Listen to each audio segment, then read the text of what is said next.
So NTE 1.1 just dropped. Dreamwalk Corridor is finally live. There are two brand new S-Class characters, Lacrimosa and Chaos. Whole new island called Sunward Island just opened up. And if you're brand new to this game, you've picked literally the right moment to start. But here's the thing, NTE is not your average gacha. It looks like a city exploration game on the surface, but there are layers underneath that most new players don't even realize exist. And if you skip them, you're going to hit a wall fast. So in this video, I'm going to give you 7 tips and tricks that genuinely wish someone told me before I even started. For tip number 1, your first vehicle must be the bike. And here is why.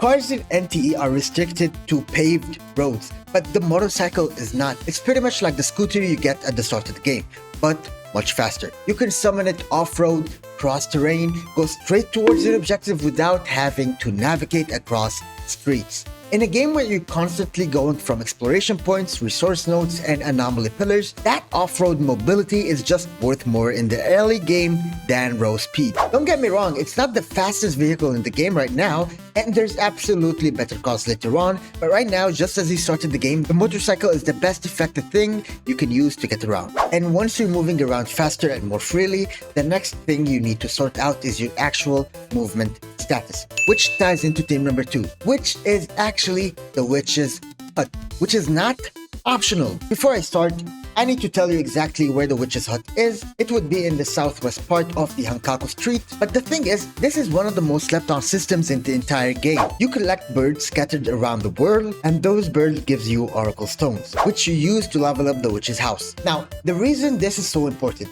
and I mean urgently important. When you hit level 3, you get a radius detector for the oracle stones, which make them easier to get on the long run. And it's a loop. Once you get the loop going, it accelerates everything.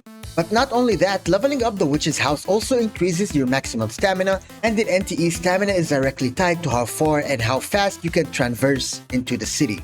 So this one system is doing 3 things simultaneously, giving you resources which I did not talk about, from hunter levels to money to Fons to all the things you want, increasing your maximum stamina, and giving you all the collectible stuff that you want. For tip number 3, build your Fons economy early. I know you just started the game and this feels like a detour, but I promise you it's the most important blog and tip in this entire video. You need to understand City Tycoon system and need to start leveling it up as soon as humanly possible. And the goal would be City Tycoon 16, the Fon generation from City Stamina doubles. You start getting 1000 Fons per stamina point spent.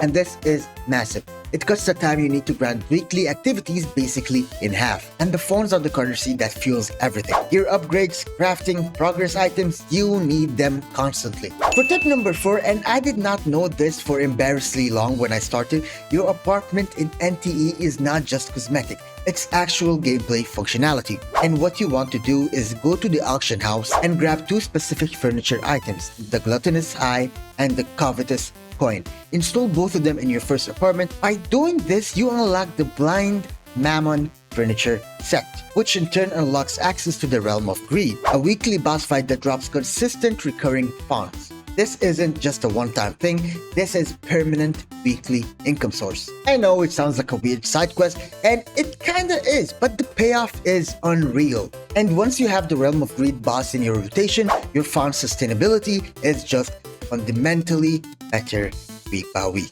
Now, let's talk about gear, because NTE gear system has a big difference from what you might be used to in other games like Wuwa or Genshin. Gears here are called cartridges and arcs, which function as force multipliers on your character. Getting the right set on the right character is not optional. It's the difference between a character feeling broken and the same character feeling useless. And then here is the tip. Get to exploration level 8 as fast as you can. And you may ask, how do you level up exploration guide? Main story quest, exploration objective, anomaly encounters, and daily tasks all contribute. Just playing the game gets you there. But knowing that level 8 is a key milestone means you can push towards it intentionally rather than stumbling into it. For now, what we all have been waiting for, the banners. Now we have 2 new characters as I mentioned, Lacrimosa and Chaos, and there's also an event with Porch 918 Spider, and let's just set one thing straight. As a new player, you're going to feel the pull pressure from every single direction. But let me break this down so you don't make the mistake, as I did, that you will not regret. First of all, the basics. The pity system works similarly to every single gacha game out there.